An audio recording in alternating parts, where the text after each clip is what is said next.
So guys, আমি নরেশ দাস চলে এলাম পুরী ব্লগের সেকেন্ড এপিসোড নিয়ে। তো আপনারা দেখছেন ইয়াস20 ব্লগ। তো গাইস, আজকের ব্লগে আমি যে হোটেলে উঠেছি পুরীতে এসে, সেই হোটেলটা ভালোভাবে ঘুরে দেখাচ্ছি।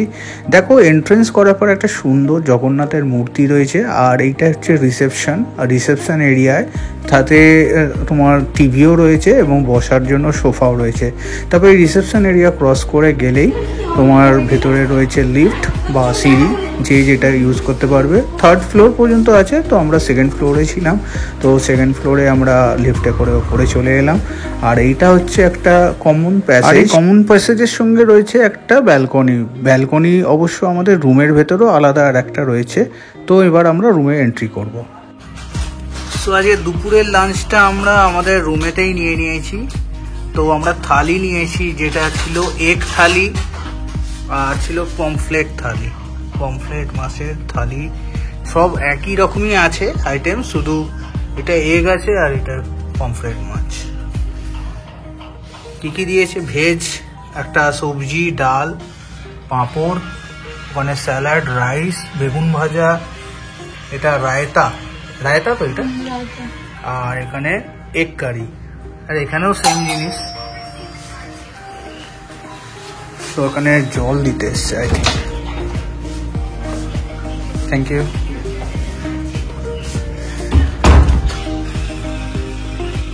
তো দুপুরের লাঞ্চটা কমপ্লিট করে ফেললাম। এবার ভাবলাম যে চলো একটু ওপরের থেকে ঘুরে আসি, মানে ছাদ থেকে যে সমুদ্রের ভিউটা দেখা যায় সেটা তোমাদের আমি দেখাতে চাই।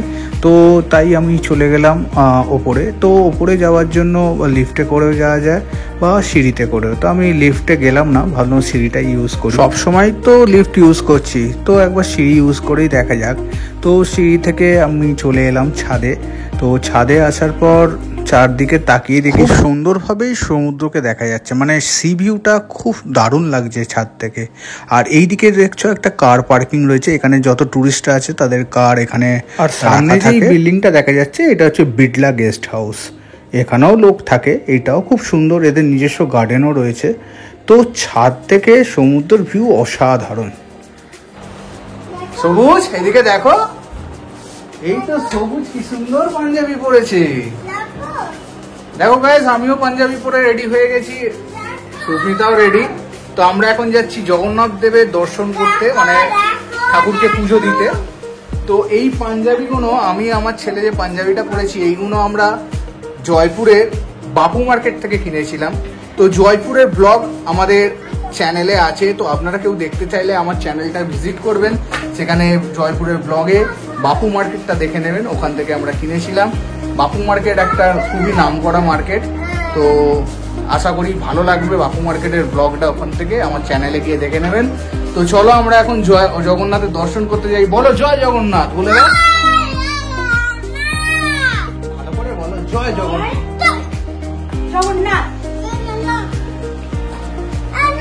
তো গাইস, আমরা পৌঁছে গেছি জগন্নাথ টেম্পলে, মানে জগন্নাথ মন্দিরে চলে এসেছি। আর আসার সময় রাস্তা থেকে একটা টোটো বুক করলাম। আর টোটোর রেটটা একটু রিজনেবল লাগলো বলে বুঝলাম, কারণ এখানে স্ট্যান্ড থেকে যদি অটো বুক করো, অটোতে অনেক চার্জ নিয়ে নেয়। মন্দির আসতে গেলেই প্রায় 200 টাকা 250 টাকা করে চার্জেস বলছে। তো আমরা 150 টাকা নয় 120 টাকাতে একটা টোটো বুক করলাম, করে চলে এলাম।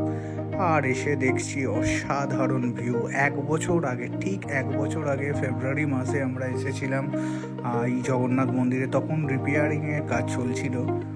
আর একটা বছর পরে কত সুন্দর চেঞ্জেস দেখে আমাদের মন পুরো ভরে গেল। অসাধারণ, এত সুন্দরভাবে সাজিয়েছে লাইটিং, তার সাথে সুন্দরভাবে একটা গার্ডেন করেছে, যেখানে সন্ধেবেলায় সকলে এসে। 1 বছর আগে এসেছিলাম, 1 বছর পরে অনেকটাই চেঞ্জেস। দেখো এত সুন্দর লাইট দিয়ে ডেকোরেশন করেছে, খুবই সুন্দর লাগছে। সত্যি ভালো লাগছে। এখন পুরো মন্দিরটাকে সাজিয়েছে, এখানে পার্কের মতন করে রেখেছে, লোকেরা বসে আছে এখানে, অনেকটাই সুন্দর লাগছে দেখতে। তো গাইজ, আমরা এখানে গার্ডেদের জিজ্ঞাসা করলাম দক্ষিণ দুয়ারটা কোন সাইডে। তো ওই দিকে আমরা হেঁটে চলেছি, কারণ আমরা দক্ষিণ দুয়ার দিয়ে এন্ট্রি করবো।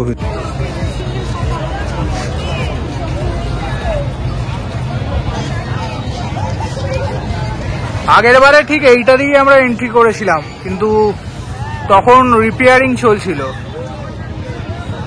আর এখন কি করে দিয়েছে শুধু, অসাধারণ করেছে, খুব সুন্দর করেছে না? ঠিক 1 বছর আগে আমরা পুরীতে এসেছিলাম এবং সেই সময় ভ্লগও বানিয়েছিলাম। তো সেই ভ্লগটা যদি আপনারা দেখতে চান অবশ্যই আমার চ্যানেল ইয়াস এন্ড ভ্লগসে গিয়ে দেখবেন। 1 বছর আগেকার মন্দির আর এখনকার মন্দিরের মধ্যে ডিফারেন্স ওখানেই দেখতে পাই।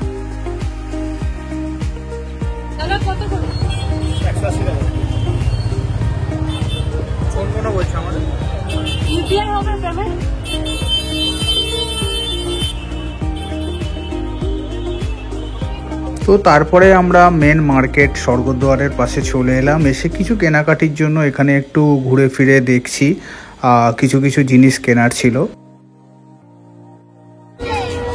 দেখো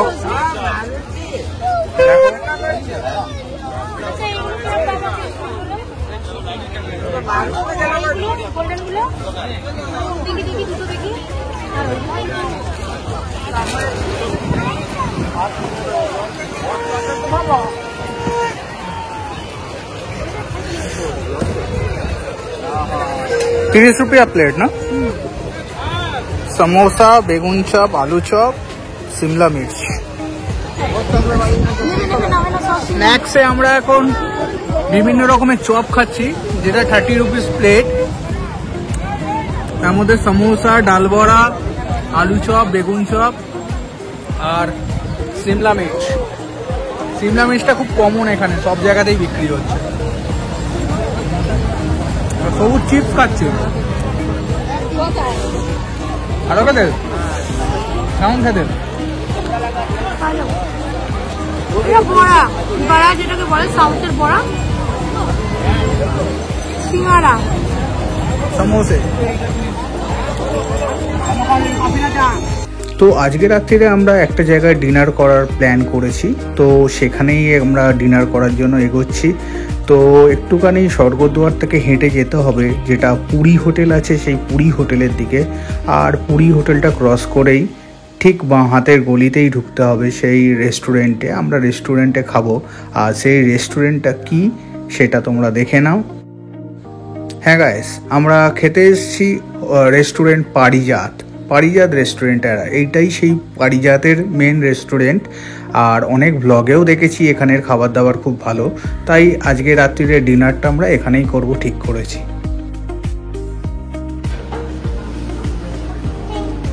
এটা কি পারিজাত রেস্টুরেন্ট? এখানকার ফেমাস ভালো। এখন ট্রাই করি তারপরে আবার রিভিউ দেবো কেমন। তো আমরা এখন খেতে এসেছি পারিজাত রেস্টুরেন্টে। তো এটা এখানকার অনেকগুলো ব্লগ থেকে এসেছি, মানে এখানে নাকি খাবার খুব ভালো পাওয়া যায়। তো দেখা যাক কিরম খাবার পাওয়া যায়। তো এটা কোথায় সেটাও পরে বলে দিচ্ছি, আগে খাই তার। তো সবুজ আজকে আর একটা নতুন গাড়ি কিনেছে, আজকে এই গাড়িটা কিনেছে তাই তো? ও এইগুলো তো সেই বালিতে চলে, এই গাড়িটা।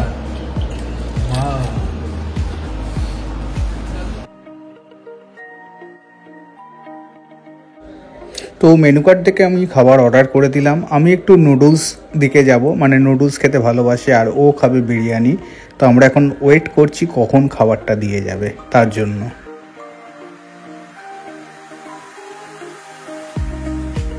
তো আমি অর্ডার করেছিলাম এগ চিকেন হাক্কা নুডলস, তো সেটাই আগে সার্ভ করেছে। তো রীতিমতন আমরা খাওয়া স্টার্টও করে দিয়েছি।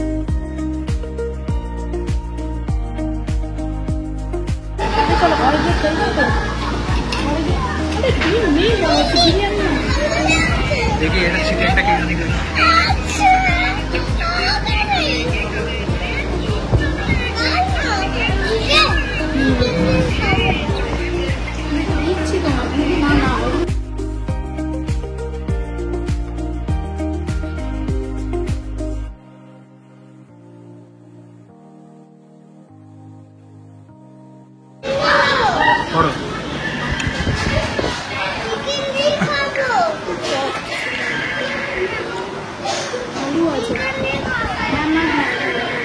বড় আলু,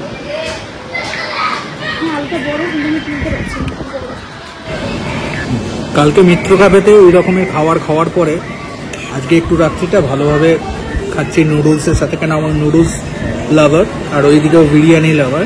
তো যাই হোক, বিরিয়ানিও ভালোবাসি, বাট নুডলস আমি বেশি ভালোবাসি।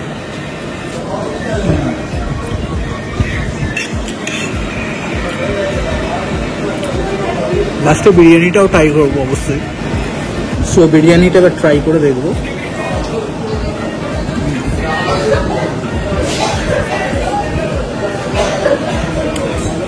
এই যে বেরেস্তা কোনো মনে হচ্ছে হার্ড হয়ে যাবে। কলকাতা বিরিয়ানি বেস্ট।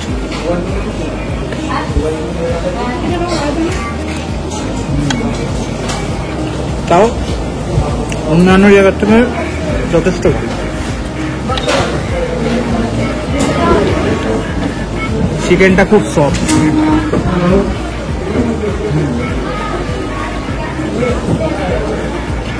ছেড়ে যাচ্ছে খুব।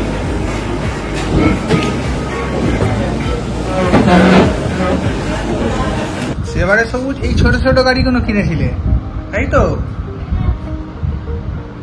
আজকে আবার এই স্যান্ডে খেলার জন্য, মানে বালিতে যে খেলবে তার জন্য এইগুলো কিনেছে। এইগুলোতে বিভিন্ন রকম ডিজাইন করা যায় সবুজ। কালকে সকালে গিয়ে খেলবো। হ্যাঁ, আর আজকে হচ্ছে তোমার এই ফেভারিট বাইক যেটা বালিতে চলে। ওয়াও, কি বাইক এটা? স্প্রিং হয় না?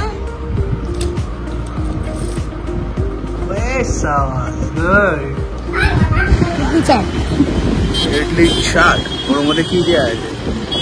ঘুগনি আছে, ঘুগনি দিয়ে আলু তরকারি একটা কিছু। ইডলিতে ঘুগনি দেওয়া, দেখি ঘুগনি করাই আছে, দেখো।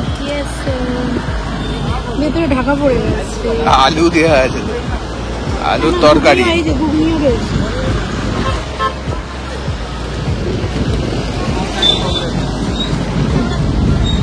এই দাদা বিক্রি করছে ঘুগনি দেওয়া ইডলি। এটা প্রথম ফার্স্ট বার খাচ্ছি এই ধরনের। তো সকালের ব্রেকফাস্ট আমরা কি করব করে ভাবতে সি বিচের সামনে বসেছিল ইডলি চাট, মানে ইডলিতে ঘুগনি দিয়ে তার মধ্যে টক ফক দিয়ে একটা চাট বানিয়ে দিচ্ছে, তো এবং তার উপরে টপিংয়ে ঝুড়ি ভাজা দিচ্ছে। ওইটা খেয়ে খুবই ভালো লাগলো। তারপরেই আমরা চলে এলাম সি বিচে, এসে একটুখানি সমুদ্র উপভোগ করছিলাম। তো একটা চেয়ার ভাড়া করেছিলাম, চেয়ারের মধ্যে বসে পড়লাম। আর ওইদিকে সবুজ তার খেলনা নিয়ে খেলতে শুরু করে দিয়েছে। ছোট সিঙ্গাড়া আর মদন মোহন ছানা পোড়া। এই সবুজ ছুটেছে জলেতে। এই সবুজ এদিকে দাঁড়া, আজকে ছানা পোড়া নিয়েছে। একটা ছানা পোড়া আর এটা কি ক্ষীরমোহন, মদন মোহন, এটা ক্ষীরমোহন আর ছানা পোড়া। সবুজ এখানেই থাকো। আর বেশিক্ষণ চেয়ারে বসে থাকতে পারলাম না। এবার আমি সবুজকে নিয়ে একটু সমুদ্রের জল গায়ে লাগানোর জন্য সমুদ্রের মধ্যে নেমে পড়লাম। তো বেশি দূর যাইনি, সামনেই ছিলাম, আমি ওকে ধরেছিলাম। আর ওইদিকে ও বালতি নিয়েছে, বালতির মধ্যে সমুদ্রের জলগুলো কালেক্ট করছে আর ফেলছে। তো খুবই মজা করছিল। এরপরে আমরা বিকালের দিকে একটুখানি বেরিয়েছিলাম স্বর্গদ্বারের সামনে যে মার্কেটে, আর ওখানে একটা কাকুর কাছে আমরা ঘুগনি চাট খেতে খুবই ভালোবাসি, মানে প্রত্যেকবারে এলে এই কাকুর কাছেই খাই। তো ওখান থেকে একটু ঘুগনি চাট নিয়ে নিলাম, আর সাথে সবুজ মোমো খাবে বলে বায়না করছিল, তাই সবুজের জন্য একটু মোমো নিয়ে নিলাম। সো গাইস, আমরা আজকে বেরিয়ে যাব, মানে আজ আমরা হোটেল ছেড়ে দেবো, আমরা বাড়ি ফিরছি এবার। তো এখন বাজে 7:38, আমাদের ট্রেন রয়েছে 10:10 রাত্রিবেলা। না, আমাদের হচ্ছে পুরী শালিমার এক্সপ্রেস। তো একটুখানি বেরিয়েছিলাম ওই জন্য, একটু গাঙ্গুরাম থেকে, দেখো গাঙ্গুরামস থেকে, মানে যেটা ভারত সেবাশ্রম তার পাশে যে গাঙ্গুরাম, যেটা আদি গাঙ্গুরাম, তো সেখান থেকেই নেওয়া হলো একটু জিবে গজা, যেটা পুরীতে এলে জিবে গজা ছাড়া তো ভাবাই যায় না। এটা ঠাকুরের প্রসাদ হিসাবে সকলকে দেওয়াও হয়, ঠাকুরের প্রসাদের সাথে, জগন্নাথ দেবের প্রসাদের সাথে। তো নিয়ে নিলাম, আর তার সাথে খেলাম চাট, ঘুগনি চাট, যেটা সিগুলস হোটেলের ঠিক উল্টো দিকে, মানে স্বর্গদ্বারের সামনে যে চৈতন্যদেবের মূর্তি রয়েছে দেখবেন বড় একটা হোটেল রয়েছে সিকুয়েন্স হোটেল, তার ঠিক উল্টো দিকে একটা কাকু বসে, যার কাছে আমরা এলেই চাটটা খাই। ঘুগনি চাট আমাদের খুব ভালো লাগে। সাথে থাকে পপকর্ন, মানে পপকর্ন নয়, ওটা হচ্ছে ভুট্টা, যে কর্ন বয়েলড কর্ন, সেই চাটটাও খুব ভালো লাগে। তো ওইগুলো খেলাম, খেয়ে দিয়ে এবার আমরা বেরিয়ে পড়বো। চলে এলাম হোটেলে, তো সব লাগেজগুলো রেডি করে নিচ্ছি। চলো গাইস, এবার বেরিয়ে যাচ্ছি। এই ব্লগটা যদি ভালো লেগে থাকে অবশ্যই লাইক শেয়ার সাবস্ক্রাইব করতে ভুলবে না, আর অবশ্যই তোমরা পাশে থেকো। চলো ট্রেনে গিয়ে দেখা হবে। সো গাইস, আমরা এখন বাড়ি চলে এসেছি। অ্যান্ড কালকে রাত্রে আমাদের সাথে খুব বাজে একটা ইনসিডেন্ট ঘটে। সেটা হচ্ছে ট্রেন 10টা 10 দেওয়ার কথা ছিল, বাট 10টা 10 আসেনি। ট্রেন এসছে 10:30 নাগাদ, এবং ট্রেন ছাড়তে প্রায় 10টা 55 বেজে যায়। তো যার ফলে আমাদের আসতেও, মানে ফিরে আসতেও লেট হয়েছে। সকাল 7টার মধ্যে সাঁতরাগাছি ঢুকে যাওয়ার কথা, প্রায় এখন বেজে গেল 9:30। আমার ঘড়িটা বন্ধ হয়ে গেছে, চার্জ দিতে হবে। তো এখন বাজে প্রায় 9:30। এই সময় বাড়িতে ঢুকলাম, এসে ওরা টায়ার্ড হয়ে গেছে, শুয়ে পড়েছে। তো আমি এখন চেঞ্জ করছি, আজকে একটু আমাকে বেরোতেও হবে। তো যাই হোক, আর আমাদের ট্রেনটা খুব বাজে, মানে বাজে বলতে শালিমার পুরী এক্সপ্রেস ছিল, খুবই লেট করে। এইটা কিছু করার ছিল না। জগন্নাথ বেস্ট হয়, আর জগন্নাথ এক্সপ্রেস অবশ্যই বেস্ট। আর বন্দে ভারতও ঠিকঠাক আছে একদম, কিন্তু আমরা টিকিট পাইনি বলে নিতে হয়েছিল শালিমার পুরী এক্সপ্রেসটা। খুবই বাজে ট্রেন, জঘন্য ট্রেন, যার ফলে এইরকম এতটা। তো যাই হোক, পুরী ব্লগটা আশা করি ভালো লাগবে আপনাদের, দেখবেন। আর দেখার পরে লাইক শেয়ার সাবস্ক্রাইব করতে ভুলবেন না। এইভাবেই পাশে থাকবে, আরো নতুন নতুন ব্লগ আসবে, তোমরা দেখতে থাকো। তো আজকের মতন টাটা, বাই বাই।